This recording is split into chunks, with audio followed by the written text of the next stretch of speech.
Para ti damag negosyo.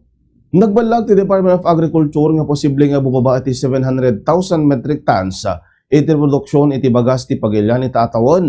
Gapo iti manam na mga nakarong nga epekto ti El Nino. Katuka dito iti 3.5% iti tinawan at target iti produksyon kan mabalin nga makapektar iti food security. Pagbiyagan na iti manalon kan presyo ti taraon. Según kini Secretary Francisco Chu Laurel Jr., binilin ti gobyerno ti El Nino Task Force asa ganaan ti nakaro at ikag. Karaman kadagiti addang ti Department of Agriculture iti cloud seeding, panagaraman iti solar-powered irrigation systems, panagbalo ti planting calendar, kan crop diversification, tapno maksayan ti epekto ti agrikultura, kan pastrek dagiti manalon.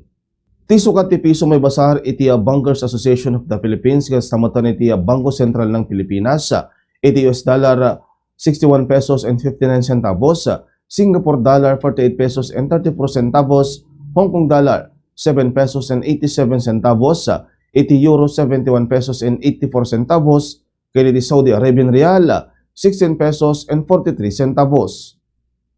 Ti oil price rollback manamnaman ito na June 2, iti Martes, iti diesel posible nga bababa iti 8 pesos kada litro, ti gasolina 4 pesos kada litro, kaya iti kerosene 10 pesos kada litro. Ditan ti damag negosyo para ti Bombo News and Views, siya ti Bombo John Joshua Kabatik, and this is Bombo Radio Philippines na #1 and most trusted source of news and information, Basta Radio. Bombo!